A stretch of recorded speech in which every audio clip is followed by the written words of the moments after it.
2012, Toyota unleashed the 86 on the unsuspecting public of South Africa.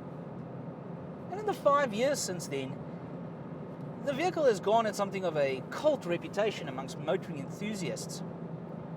And all you have to do is look at the family tree to see why. On the one side, you have Toyota with their stunning good looks and design. I mean, all you have to do is think about an MR2 or a Mark IV Supra. On the other hand, you have Subaru with their technology and advancement.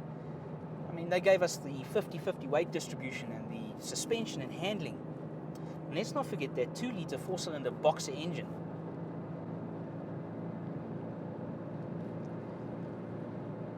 Now back in 2012, that boxer engine gave us 147 kilowatts and 205 newton meters of torque. Now, it was probably the thing that everybody complained about the most. Oh, it doesn't have enough power. And I tend to disagree. I think the 86 had just enough power to have lots of fun without getting you into too much trouble. Now, of course, it is the 2017 facelift here, and we are in the new 2017 model, which we are driving out to Red Star Raceway. We're going to go and thrash it around the track and have a see just what has changed. All right, so here we are at Red Star, and as you can see, the new 2017 model. It looks kind of the same, but they have changed a few things. Up front, you have a new set of headlights with that little 86 badge, brand new front bumper, very aggressive looking. There's new 17-inch alloys, a really fancy looking wing on the boot. There is a new bumper, new tail lamps, and they've changed the badging up a little. Now, unfortunately, they haven't really changed the power. You still get 147 kilowatts, 205 newtons. But what they have done is they've fiddled with the suspension, which should make for some very interesting track driving. That's right, they haven't changed the power. What they have done is sorted out the cross member, sorted out the shocks, and given it a track mode. And I'll tell you what, it livens this thing up like you cannot believe. Listen to that induction roar.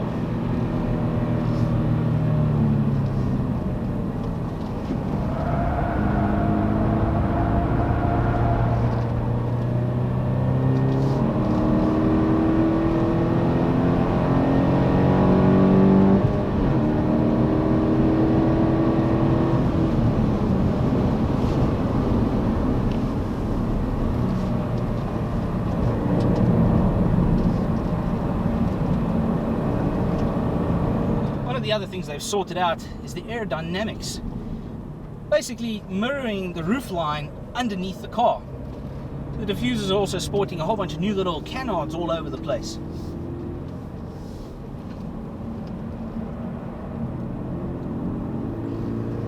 This all aids in just livening up this 86 to the point where you're not going to really want to drive this on the street anymore.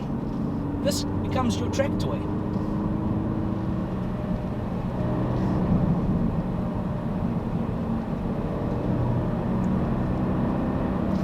Very famous Japanese racing driver that once said, if you can't drive with 147 kilowatts, what makes you think you can do it with 1,000?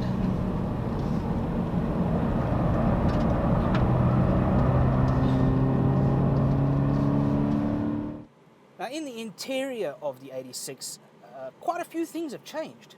You still get your Alcantara, but there's a new set of sports seats, but most glaringly, a brand new steering wheel with steering wheel controls and this nicely placed little 86 badge. But probably one of the biggest things that has changed is this little button here. The system now has 3 different settings. You can have VSC on, so the car does all the thinking for you. You then have a VSC off. Nanny systems are still on, so if you do something wrong, the car will still save you. And then you've got system fully off. You can have a little bit of fun out on the skid pan. So I'm going to switch it off completely. And let's see if we can get this thing to go sideways.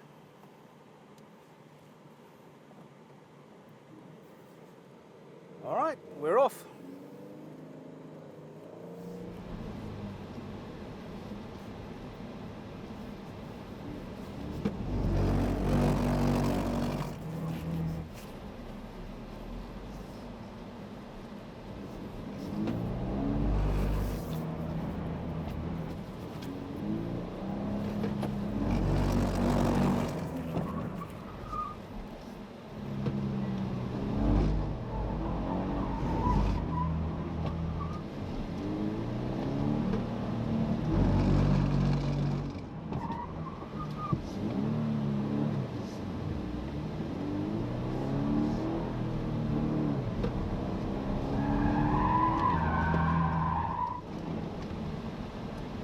Well, I'm not as good as some of the guys from Japan. So there you have it, Toyota 86. Not quite the same car, but I quite like all the changes that they've made. If I were Toyota, I would not touch this motor, because you've got just enough power to have lots of fun without getting yourself into too much trouble. As far as the models go, the Great Walk is still the same. You have an entry level, a higher level, with manual and auto options. But as you can see outside, Mother Nature has decided to put an end to my fun, or has she?